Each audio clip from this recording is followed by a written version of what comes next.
Bonjour à tous. Dans cette vidéo, nous poursuivons l'étude des mesures de dispersion avec l'indice de dispersion et l'intervalle interquartile. Par ailleurs, nous allons présenter la notion de quantile avant de vous présenter les intervalles interquartiles. Alors, nous commençons avec l'indice de dispersion, qui est une mesure de dispersion pour indiquer le degré de dispersion en présence de variables dites catégorielles ou qualitatives, c'est-à-dire des variables aléatoires associées à des effectifs. Donc, l'indice de dispersion va nous indiquer, selon qu'il sera proche de 1 ou proche de 0, si l'on a une répartition des effectifs équitable entre chacune des catégories, ou alors si une catégorie, une ou deux catégories, rassemblent un nombre plus important d'effectifs que les autres catégories. Donc on va voir une illustration de ce propos avec un exemple. Alors ici, nous avons pris deux distributions différentes parce que ce genre de mesure, tel que l'indice de dispersion, ne fait pas beaucoup de sens s'il est pris tout seul. Il est plus pertinent d'avoir deux indices de dispersion pour pouvoir les comparer ensuite. Donc ce que nous avons fait ici, alors dans un premier temps, nous avons pris une dispersion qui concerne les langues choisies par les élèves d'une école. Donc nous avons 5 catégories, donc ici K sera égal à 5. Donc ces catégories sont le français, l'allemand, l'italien, le romanche et d'autres langues. Donc ces catégories sont associées à des effectifs, les nombres d'élèves. Donc par exemple, l'italien, 10 élèves ont choisi d'apprendre l'italien, par exemple, 20 élèves l'allemand et 9 élèves le romanche. Donc nous avons calculé également les fréquences relatives associées à ces catégories. Et donc il apparaît que 65% des élèves choisissent d'apprendre le français dans cette école. Donc on peut supposer ici que la distribution ne sera pas équitable entre les différentes catégories, puisqu'on a le français qui représente 65% de l'effectif total. Alors, pour calculer l'indice de dispersion, il nous suffit d'appliquer la formule que nous avons repris ici, à savoir D égale K multiplié par N carré moins somme des NI au carré, le tout rapporté sur N carré multiplié par K moins 1. Donc ici, nous avons dit que K était le nombre de catégories, nous en avons 5. L'effectif total, grand N, c'est 154. Et la somme des NI, donc c'est chacun des effectifs que nous allons élever au carré, comme nous avons fait ici. Attention à ne pas prendre la somme des effectifs, donc 154, et à l'élever au carré, donc puisque ça ferait 154 au carré moins 154 au carré. Donc du coup, en faisant ce calcul, nous avons trouvé un indice de dispersion D1 qui était égal à 0,7. Donc ce qui traduit une dispersion plutôt inégale. En effet, nous avions supposé que le français, la catégorie du français ici, était, on peut dire, surreprésentée par rapport aux autres. Ensuite, lorsqu'on prend le second exemple, donc la seconde dispersion, donc à savoir les sports choisis par les élèves d'une école. Donc là aussi, nous avons donc 5 catégories et les effectifs sont le nombre d'élèves en fonction des sports choisis. Alors, en calculant les fréquences relatives, et non pas les effectifs cumulés comme nous l'avons écrit ici, donc ici ce sont bien les fréquences relatives, il apparaît que il n'y a pas vraiment de catégories qui rassemblerait un nombre plus important d'effectifs par rapport aux autres. Donc, pour en être sûr, on va calculer l'indice de dispersion. Donc, on applique exactement la même formule que précédemment. Elle est toujours ici. Et on trouve effectivement un indice de dispersion qui est très proche de 0, puisqu'il est égal à 0,97. Donc ça veut dire qu'effectivement, là, on a des effectifs qui sont équitablement répartis entre les différentes catégories de notre distribution. Voilà pour un exemple d'application de l'indice de dispersion. Donc ensuite, nous allons voir une autre mesure de dispersion. Donc, en fait, c'est l'intervalle interquartile, comme on l'a dit, mais avant d'introduire l'intervalle interquartile, on commence par expliquer ce qu'est un quantile. Donc, un quantile correspond au rang d'une observation qui va partager en intervalle égal une série de données. Cette série de données, c'est très important, elle doit être ordonnée, sinon la formule ne marchera pas.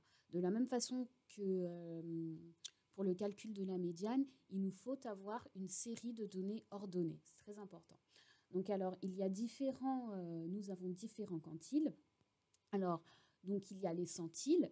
Donc les centiles vont partager une série ordonnée en 100 sous-ensembles de taille égale. Donc chaque intervalle va contenir 1% des observations. Ensuite, les déciles, ils vont partager une série ordonnée en 10 sous-ensembles de taille égale.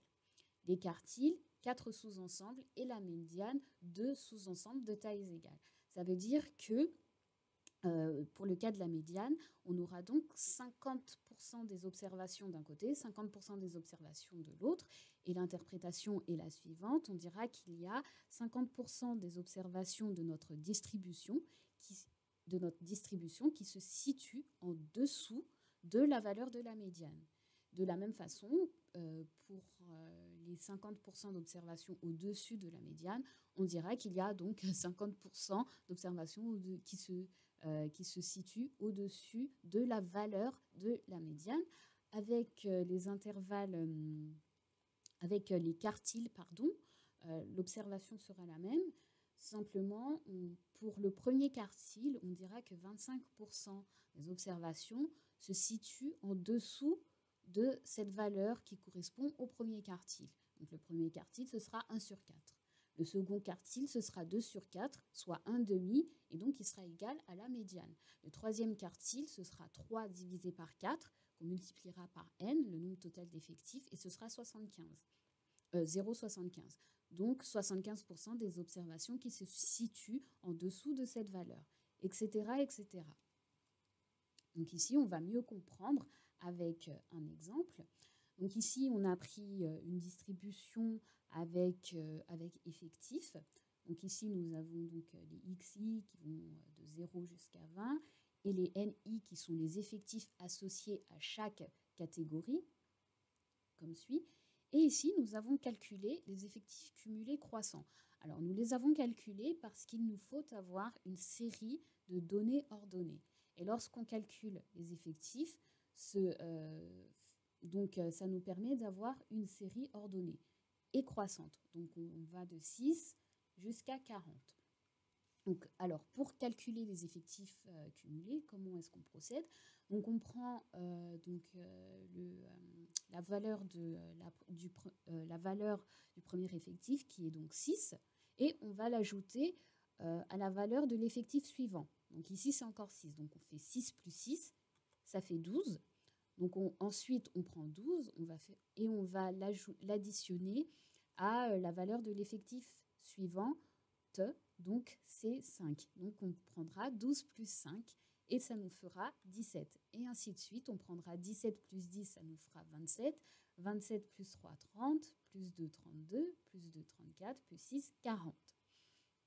Donc ensuite, pour évaluer la valeur, pour trouver la valeur du premier quartile et trouver, donc ça c'est trouver sa position et ensuite trouver la valeur qui correspond à cette position, nous avons dit que le premier quartile c'était 1 sur 4. Donc ici on fera 1 sur 4 multiplié par n, grand N qui est donc l'effectif total, ici c'est 40, hein, il suffit d'additionner tous les NI et on trouvera 40. Donc ici on fera 1 sur 4 multiplié par 40, soit 40 divisé par 4 et ça nous fait 10. Donc le quantile numéro 1 se trouve à la 10e position de notre distribution. Alors, pour l'identifier, donc on va regarder les effectifs cumulés. Ici, le premier effectif, il va de 0 à 6. Donc, cela correspond aux 6 premières valeurs. Donc, évidemment, notre 10e valeur ne se trouve pas dans cet intervalle, puisqu'il va de 0, 1, 2, 3, 4, 5, 6. On va regarder le suivant qui commence à 7, donc qui suit le premier intervalle. Donc, on aura 7, 8, 9, 10, 11, 12. Alors, ici, cette classe comprend bien la 10e valeur. Donc, la 10e valeur, elle sera égale, donc on regarde ici, x6, ce sont les valeurs, elle sera égale à 2. Donc ici, on mettra Q1, se trouve à la 10e position de notre distribution, et la 10e position de notre distribution correspond à la valeur numéro 2. Voilà, donc Q1 égale 2 et non pas 10. Ensuite, on prendra Q3, donc, qui sera le 3e quartile. Donc, alors, Q3, évidemment, c'est 3 sur 4, 3 quarts, multiplié par grand N. Donc, ce sera 3 sur 4 multiplié par 40, ce fera 120. 120 divisé par 4, ça fait 30. Donc ici, notre 3e quartile, il se situe à la 30e position de notre distribution. Donc, on regarde encore chaque valeur de notre distribution. Ici, c'est donc l'effectif cumulé comprend les 6 premières valeurs, ici les 12 premières valeurs, les 17 premières valeurs, les 27 premières valeurs. Ici, on a les 30 premières valeurs. Donc, ça veut dire que si on prend l'intervalle, donc l'effectif cumulé précédent, on a 27, 28, 29. Donc 30 ne se trouve pas dans cet intervalle-là. Donc on va vers le second qui commence pile à 30 et qui va jusqu'à 31. 30, 31 puisque le second commence à 32. Donc ici, la valeur qui correspond à la 30e position de notre distribution, c'est 6. Donc Q3 égale à 6. Ces deux indicateurs, donc ces deux quantiles, vont nous être utiles pour déterminer l'intervalle interquartile, puisqu'il est égal à Q3 moins Q1. Donc, ce sont les valeurs de Q3 moins les valeurs de Q1. Donc, pour Q3, nous avions trouvé 6, donc ça fait 6, et pour Q1, nous avions trouvé 2. Donc, c'est 6 moins 2 égale 4. Voilà à quoi correspond notre intervalle interquartile. Donc, ici, alors on a mis que l'intervalle interquartile comprend en fait les 50% des observations les plus au centre de notre distribution. C'est-à-dire qu'en effectuant ce calcul Q3 moins Q1, ce que l'on fait, c'est qu'on élimine les 25% d'observations trop faibles de la distribution et les 25% d'observations trop élevées de notre distribution, ce qui fait qu'il nous restera 50% au centre de notre série de données ordonnées. Voilà à quoi correspond l'intervalle interquartile.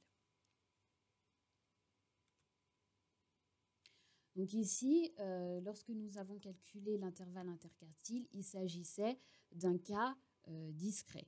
Donc à chaque fois, à chaque effectif cumulé correspondait une seule valeur de xi.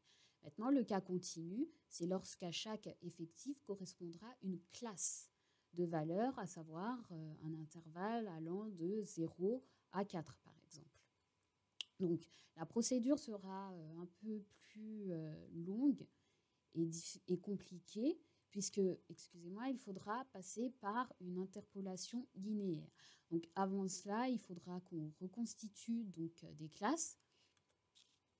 Donc reconstituer des classes en fonction des valeurs de xi qu'on aura, il faudra les regrouper en classes et essayer de les constituer de façon homogène. Ensuite, recalculer les effectifs correspondant à ces classes, recalculer les effectifs cumulés, et enfin, on pourra procéder à l'estimation des quartiles par interpolation linéaire. Donc ici, c'est ce que nous avons fait. Donc en fait, ici, donc on peut dire que nous avions une distribution discrète, mais toujours avec effectif, où nous avions ici les valeurs x et y. Donc ici, il s'agit du temps de préparation pour un examen donc en jours. Et ici, les effectifs correspondant à ces temps de préparation en jours, ce sont les nombres d'étudiants. Donc, par exemple, ici, pour 12 jours de temps de préparation, nous avons 6 étudiants qui se sont préparés 12 jours. Ici, nous avons 10 étudiants qui ont révisé leurs examens pendant 14 jours, et ainsi de suite. Donc, la somme de cet effectif fait 70. Ici, nous avons fait les effectifs cumulés. Donc ici, on a pris 3, la première valeur, ensuite à laquelle nous avons ajouté l'effectif suivant, donc 3 plus 3, 6, 6 plus 2, 8, 8 plus 2, 10, 10 plus 6, 16, 16 plus 4, 20, 20 plus 1, 21, etc. jusqu'à la fin, donc à obtenir 70. Ici, pour passer à un cas continu, nous avons constitué des classes relatives à ces valeurs que nous avons dans ce tableau-là. Donc la première classe va de 1 compris à 4 exclus. Ici, on n'a pas mis les intervalles, mais c'est 4 exclus puisqu'il est repris dans la classe en dessous. Donc ici, ça veut dire que nous aurons 2 valeurs. Donc 1 jour et 3 jours. Dans la classe suivante, on aura donc également on aura ici 3 valeurs puisqu'on va de 4 à 7. On aura 4 jours, 5 jours et 6 jours. Pour la classe 7 à 12 exclus, on aura 7, 8 et 10 jours. Et ainsi de suite jusqu'à la dernière classe. Donc les effectifs correspondants, comment est-ce qu'on les a calculés? Donc nous avons fait, ici si on reprend cette classe, nous avions 1 jour et 3 jours. Alors 1 jour correspond à 3 étudiants, donc un effectif de 3. 3 jours correspond à 3 étudiants, un effectif de 3. L'effectif associé à cette classe sera de 3 plus 3 égale à 6. On va faire un second exemple avec la seconde classe, 4, 7. Donc c'est 4, 5, 6. L'effectif correspondant à la valeur 4, donc 4 jours de révision, c'est 2 étudiants, donc c'est 2. Pour 5 jours de révision, l'effectif correspondant est de 2. Et enfin, pour 6 jours de révision, l'effectif correspondant est de 6. 2 plus 2, 4, plus 6, 10. Voilà ce qu'on a ici. 2 plus 2 plus 6. Ça fait 10. Enfin, je vais prendre un dernier exemple avec la dernière classe, donc 21 à 40 inclus cette fois-ci pour la dernière classe. Donc ici, on a 21, 22, 25, 40. Ici, ce sont des jours de révision. Alors, donc l'effectif qui correspond à la valeur 21, c'est 3. L'effectif qui correspond à la valeur 22, c'est 5. 3 plus 5, 8, plus 2, 10, plus 1, 11. Ici, on a bien 11 et on doit retrouver exactement le même nombre d'effectifs total, à savoir 70 que l'on retrouve ici et là. Ensuite, on effectue l'effectif cumulé, donc ça c'est très facile, on sait le faire. Donc on prend la première valeur 6, auquel on ajoute l'effectif suivant 10, ça nous fait 16. 16 plus 7, 23. 23 plus 20, 43. 43 plus 16, 59. 59 plus 11, 70. Et nous avons l'effectif cumulé et l'effectif associé aux classes que nous avons constituées. Donc ici, ensuite, on a tracé la courbe des effectifs cumulés. Cette courbe va nous aider ensuite pour déterminer les quartiles par interpolation linéaire. Alors, donc ici, n sur 4, donc c'est la même chose que de faire 1 sur 4 multiplié par grand N. Ça fait 70 divisé par 4, donc c'est égal à 17,5. Et dans ce cas, lorsqu'on a des chiffres à virgule, on prend toujours la valeur supérieure. Donc ici, on prendra 18. Donc là, qu'est-ce que ça signifie? Ça signifie que Q1, donc le quartile Q1, se situe à la 18e position de notre distribution. Alors ici, on va regarder à quoi correspond 18.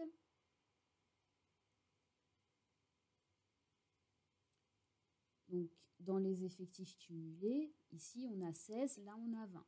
Donc ici, 16, donc on aura 16, 17, 18, 19. Donc 18 se situe dans cet intervalle et ça correspond à la valeur 6. Donc Q1 égale à 6. On fait la même chose pour la médiane. Donc ici, on a un peu détaillé le calcul. 2 sur n, 2 multiplié par n divisé par 4, ça nous fait bien un demi fois n. Donc ça fait 70 divisé par 2. Et ici, on voit bien que notre distribution est coupée en deux parts égales. Donc 50% de valeur au-dessus, 50% de valeur en dessous. Donc Q2 correspond à la 35e valeur. On regardera dans le tableau. 35. Ici, on a 29. Ici, on a 33. Ici, on a 43. Donc 33, 34, 35. Donc 35 correspond à la valeur Q2 égale 13.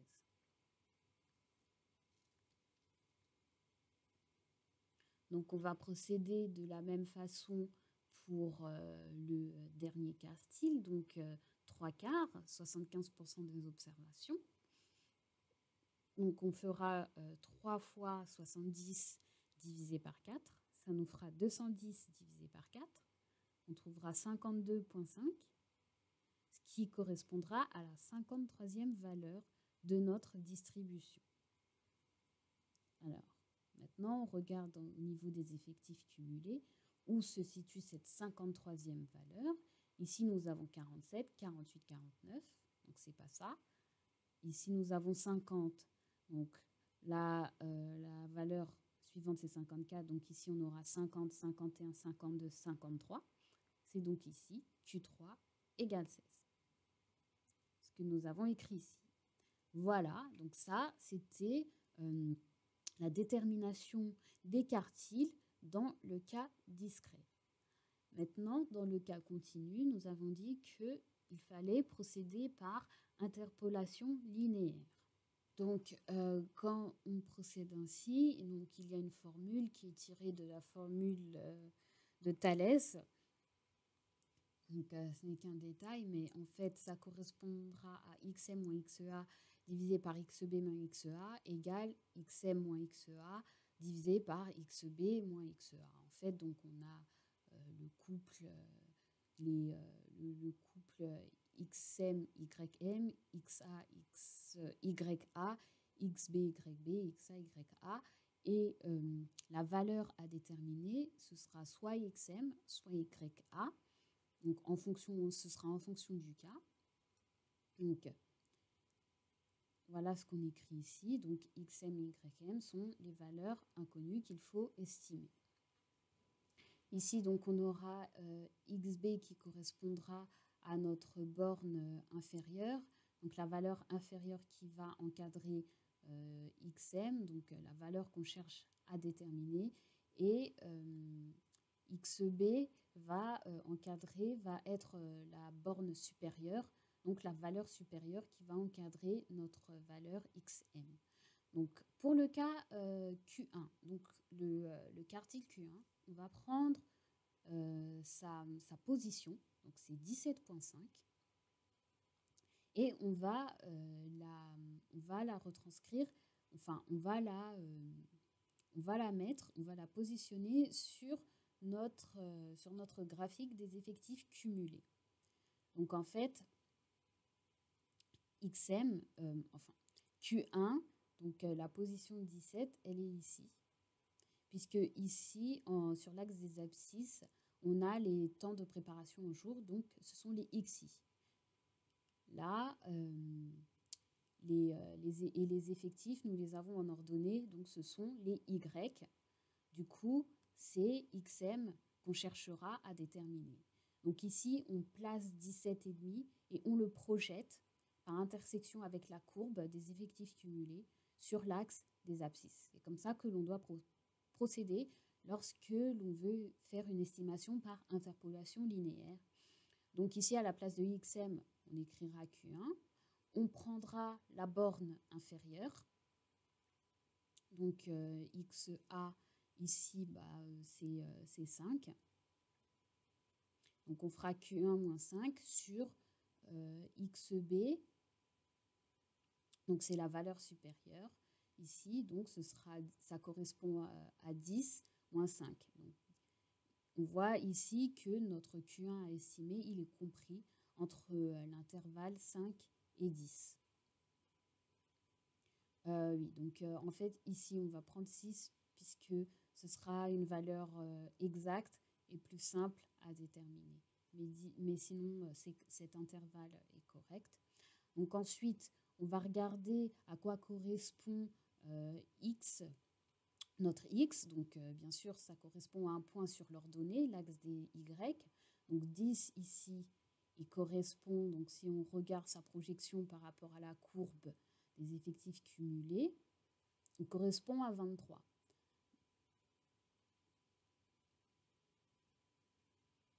Ensuite, 23, voilà, qui correspond ici à la valeur 10. Donc ici, c'était 16 et 6, pardon. Et là, c'était 23. Voilà, c'est pas évident, correspond à la valeur 10.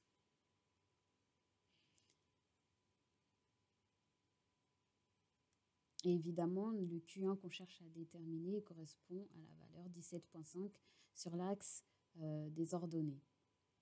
Et puis ensuite, au niveau des calculs, il s'agira juste de faire le produit en croix et puis en remplaçant à droite et à gauche, on trouvera la valeur de Q1. Ici, ce n'est pas la difficulté première. Et on ne trouvera pas une valeur qui soit exactement égale à la valeur des quartiles que l'on a estimés dans le cas discret, mais on trouvera une valeur qui s'en approche plus ou moins. Donc ici, on trouve environ 6,85. Là, lorsqu'on avait estimé le quartile 1 dans le cas discret, on avait trouvé exactement la valeur de 6. Voilà, donc en rouge, en fait, on aura les quartiles que l'on a estimés par interpolation linéaire. Ensuite, on va faire exactement la même procédure pour le quartile 2. Donc ici, il faudra donc bien prendre la 35e valeur, de la même façon qu'on a procédé pour le quartile 1, qui était la 17,5e valeur. Et ici, on procède de la même façon. Donc, on va placer la valeur 35 sur l'axe des ordonnées, qui correspond donc aux effectifs cumulés, et on va la projeter sur la courbe des effectifs cumulés pour avoir sa projection sur l'axe des abscisses, XI.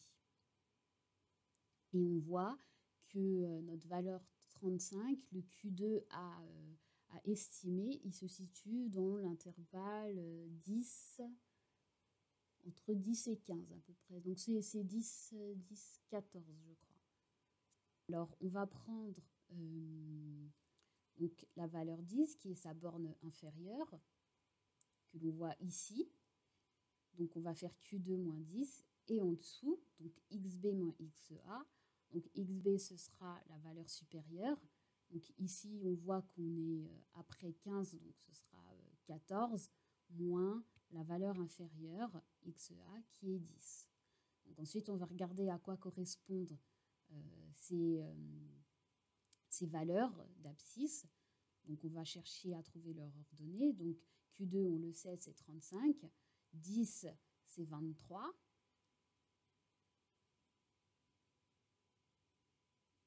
Voilà, ici.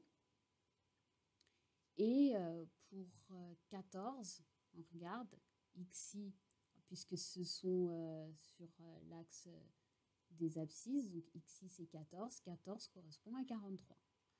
Donc on aura 35 moins 23 divisé par 43 moins 23.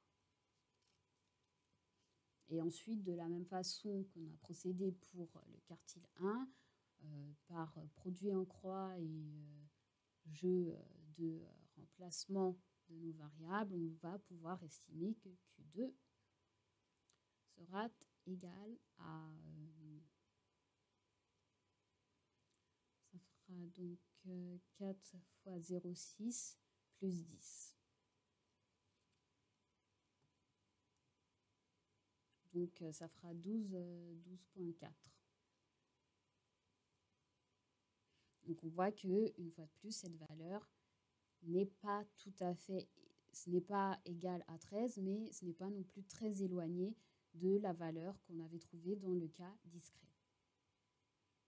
Oui, puisque là, oui, on se situe dans le même intervalle, puisqu'on est supérieur à 12. Donc, nous sommes à 12,4.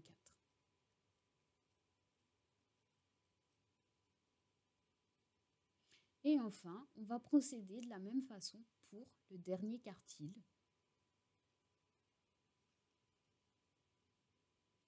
Alors, c'était donc 52,5. Ici, nous allons placer notre point 52,5 sur l'axe des ordonnées, le projeter sur la courbe des effectifs cumulés pour avoir sa projection sur l'axe des abscisses, donc les X.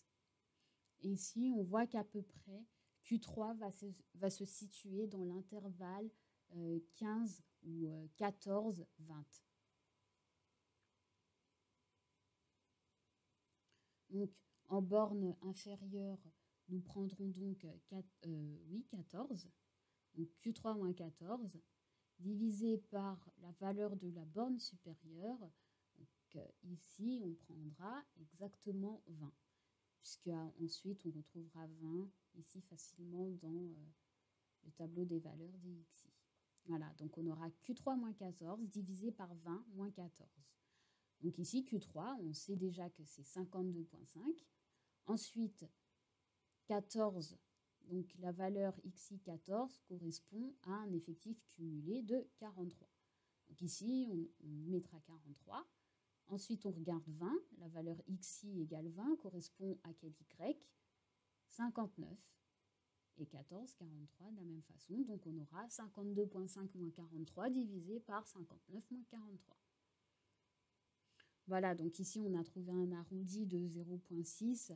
Mais ensuite, pour calculer à la fin la valeur de Q3, on prendra directement le rapport de division.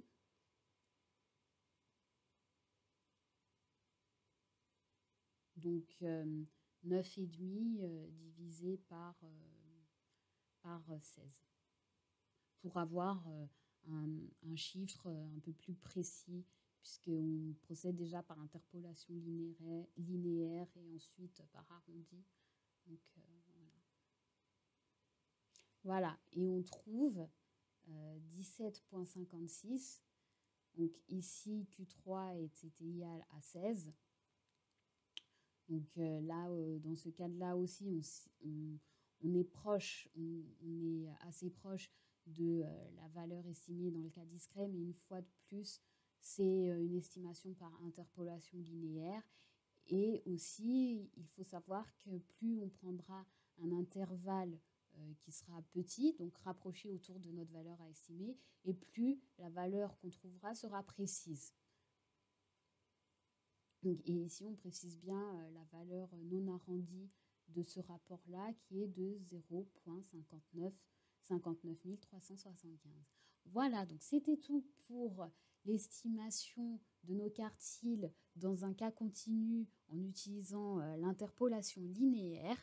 Donc c'était des calculs assez fastidieux, mais c'est la procédure que l'on doit utiliser lorsqu'on est en présence d'un cas continu et que l'on doit déterminer les quartiles et ensuite l'intervalle interquartile. Voilà, donc c'était tout pour cette vidéo. C'était tout pour la série des mesures de dispersion. Donc nous avons terminé avec la variance Lécartype, l'indice de dispersion et l'intervalle interquartile. Donc dans les prochaines vidéos, nous verrons enfin la régression linéaire simple et la régression linéaire multiple. Merci de nous avoir regardés. À très bientôt.